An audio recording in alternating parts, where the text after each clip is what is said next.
Good afternoon, students. We are going to learn today a dust of snow. Okay, the poem is Dust of Snow by Robert Frost. He's an American poet, Robert Frost. Okay, then we are going to know about the poet first. Second is central idea of the poem, then poem for comprehension, and then question answers discussion. This all the four points or the four factors we are going to learn from this poem, that is the dust of snow. Okay, now we are going to start first about the poem. Let us know about the life sketch of the poet. Robert Frost was a famous American poet. He was born in San Francisco on March 26, 1874. So where he was born? He was born in San Francisco. Okay, March 26, 1874. His father belonged to New England. So his father came from New England and his mother was a Scottish emigrant from Edinburgh. So she was an emigrant, came from Scottish place. Okay. And that place is called Edinburgh. Edinburgh. Edinburgh. By 1920s, yes is mentioned. It means 1920s. Frost was the most celebrated poet in America. Celebrated poet means a very popular and well-known poet in America. Okay. Are you getting? You can also see his poetical works. A Boy's Will, 1913. Name of the poem, A Boy's Will. Okay. North of Boston, 1914. 1914. New Hampshire, 1923. So these are his works which he have wrote and known for. A Further Range, R-A-N-G-E, in 1936. 1936.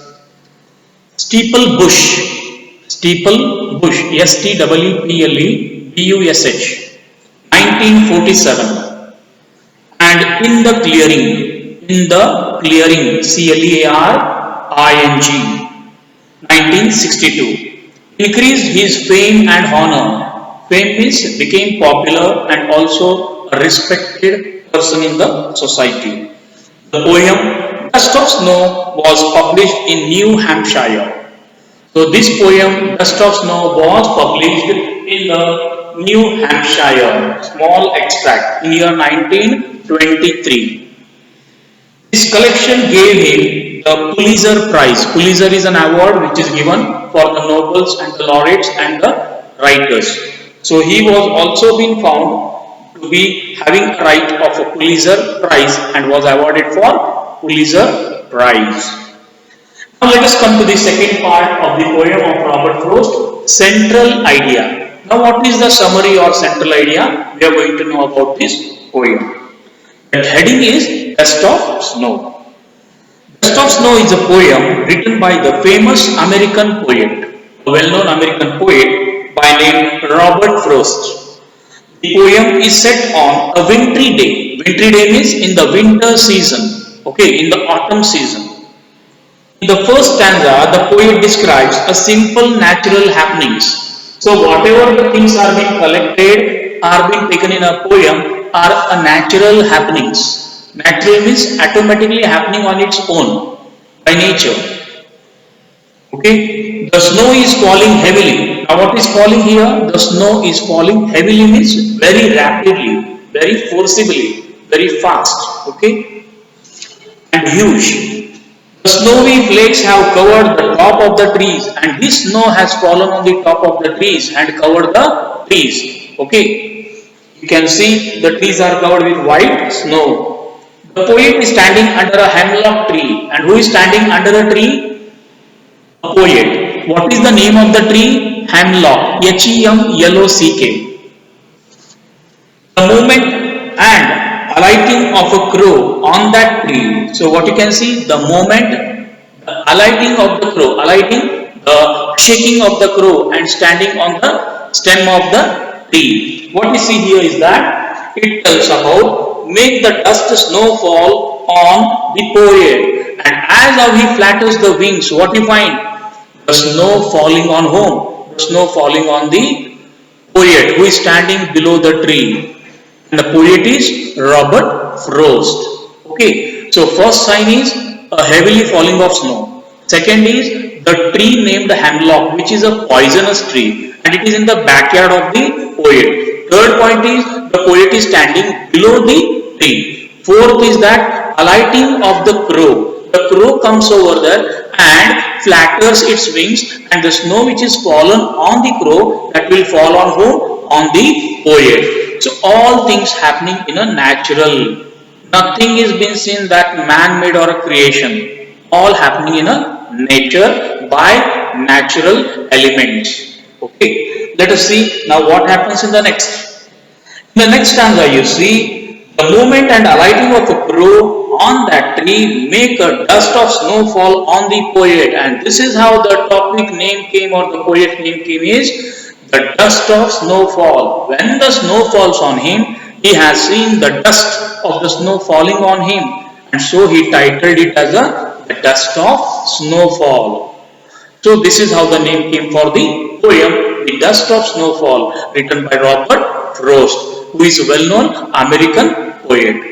Similarly, you find in the second stanza also now. Now, what is the second stanza? The crow, the symbol of a ill omen, and the hemlock tree, ill omen. Now, what is ill omen here?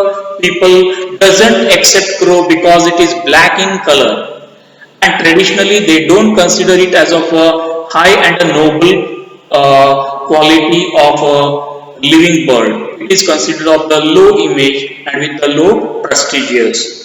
Okay, so that is also considered as an ill omen. Ill also means, it also says by tradition they don't invite or welcome the crow or accept the crow. The falling of the snowy flakes and the scene leave auspicious things, and this is how you find it is a very auspicious, or you can say very important, the falling of the snowflakes, that is the drop of the snow. When it starts shivering and shaking its wings, and the snow which is fallen on a crow, that same snowfall will fall on the poet. However, in the second stanza, the falling of snowy flakes and the scene leaves a tremendous effect on the mental state and the mood of the poet. But this act of the bird flattering of the wings and the snow falling from the top of the hemlock tree to the head of the poem makes on the head of the poet makes a vast change on his mental and intellectual process. The mood of the poet is changed. The mood of the poet is changed because he was in the beginning very nervous and sad, was alone found and loneliness, but due to this all natural elements, his mood is being changed and brought to a calm and as usual. Let's see what he means to say now. So far the day has been quite gloomy and a wastage for him. The whole day he was upset.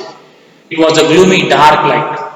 But because of the snowfall, the hemlock tree and the bird, all evil symbols are being taken. Hemlock is a poisonous tree, but looks beautiful like a snow covered as if wearing a raincoat. The black bird, which is not having any kind of a positive point in the appreciation of a beauty, but as of the snow falls on it, it looks like a pigeon. And anyone can see the white pigeon, they will immediately accept it, is it not? But the birds in the crow, they never accept. Is it not? The crow is not accepted by the humans.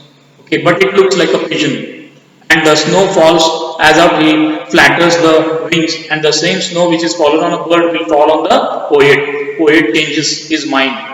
Even though they are negative, the bird as well as the hemlock tree, the bird in his beauty is negative, then the hemlock tree is a poisonous, but still they are trying to live, still they are trying to modify themselves, still they want to do their beautiful outlook or appearance, and also giving a pleasant surprise and a happy mood to whom? To the poet. Let's see. But this ordinary natural happening suddenly brings a desired change in his mood, and all these natural elements and the natural happenings in the backyard of his home changes his what? Mood, from unhappy to happy, from sad to happiness. Okay. It gladdens his heart, and his heart is very cheerful and happy. This creature and the bird, tree which is a poisonous, are trying to live their life in a beautiful manner and trying to face the problems. And I am in the very unhappy mood of being of only loneliness and thinking of past. And that mood has changed of the poet. He realizes that the falling of a snowy flakes on him has saved the day. And as of the snowflakes fall on him, the day had changed for him. And the remaining day now he is going to work and keep happy himself and keep the environment cheerful. This is how the positive image is being found of the poet. Now he has no regret as the whole of the day has not gone waste. Now he doesn't feel even regret also. Okay, regret paschatapa is not seen for the regression, but he says that still the half day is remaining and I can do many things. And I can do many things to keep myself happy, to keep the society happy and the environment happy. So he is going to look for the further half day which is remaining. The moments of the snowfall and their effect have saved the day. So the snowfall and the moments, the hemlock tree, the natural beauty, the bird, or the bird which means crow, they have all changed the mind of who? The mind of poet. So sometimes we say even the big thoughts can also change the mind of the people, and sometimes the small thoughts can also give the meaningful life for the people. Okay, the meaningful way of living also is been seen from very small thought. So they are all by nature. They have brought a change in his mood and gladdened and uplifted his spirits. So this poem has been seen that by natural elements like tree hemlock, then the snow falling, then the bird chirping and standing on the top of the tree, flattering its wings, and the dust of snow falling on the head of the poet who is standing below the tree. These all natural process had changed him from sad to happy.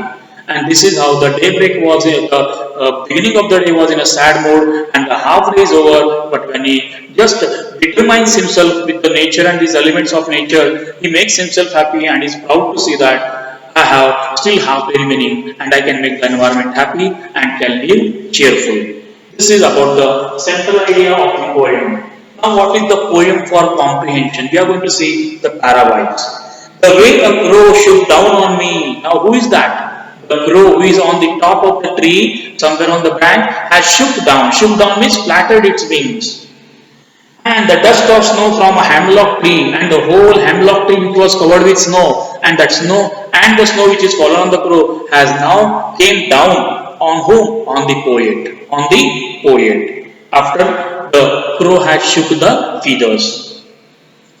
Has given my heart a change of mood, and this had changed the mood of my heart. I was in a dismay, I was in a sad mood, but now this spirit and inspiration I got from whom? I got from this hemlock tree and the crow, which shooks its feathers and the snow falls on the poet, and saved some part of a day I had ruled, and it has saved my half day, which was still to past, and he was in a what you can say rude, in a unhappy mood, in a sad mood. But now he says, I am quite comfortable to pass the further half day, which is the remaining portion of the day, and will live happily and successfully and keep the environment cheerfully. This is about the poem that is the dust of snow. Now let's know about the third part. What is that? Fourth part, that is question answers of discussing on this poem. Okay, let's know how did the crow come and sit on the tree? Question number one. Answer is all of a sudden a crow came from nowhere and sat on the hemlock tree. And sat on the hemlock tree. What kind of a tree it was? It was a poisonous tree named hemlock tree. It was a hemlock tree. Then, where was the poet standing and what happened to him? The poet stood under the hemlock tree where a fine dust of snow was falling on him from above. Where was the poet sitting? The poet was sitting under a hemlock tree. Okay. Then why did the poet's mood change? The poet's mood changed. The sight of the falling of the fine dust of snow cheered the mood of the poet. As of the snow fall on him, the mood of the poet changed. How did the poet feel in the end? Earlier in the poet felt deeply sad that the whole day had been wasted. So in the beginning, his day started with sadness, loneliness, and he was thinking the whole day is going to get wasted. Why did the poet rule earlier? Answer. The poet felt happy in the end. Okay, the poet felt happy in the end. So beginning it was a rule earlier, and in the end it was a happy day. Okay. What does the poet mean when he says that he had saved some part of the day? He had saved some part of the day. It means it tells about he did not waste the time in repenting and regretting. He did not wanted to keep on wasting crying and keeping unhappy or sad. But he gave boldly, faithfully, and came to know about the meaning of life only by the help of natural elements. So, this is all about the poem, that is the dust of snow. Okay, so if you have understood about this poem, you can go thoroughly, read the poem, understand the vocabulary, I mean to say meanings, okay, then you can use that vocabulary even in your simple form to make a sentences, then go through the question answers, okay, and after that you can also keep writing, okay, cultivate a habit of writing poems or cultivate a habit of reading, okay, and make your own article also. That is also a best. It can help you to portrait your life, okay, to sketch your life, to paint your life. So this is what we read from Robert Frost also. He has painted his life from the natural elements, and that poem name is The Dust of Snow. This is all from today's class, The Dust of Snow. I hope everyone has got cleared with the doubts and having no any doubts. And further in the next class, we'll see the new topic. Till then, you can, okay, go through the topics, whatever is taught, and log into the next class and wish you a happy time. Thank you.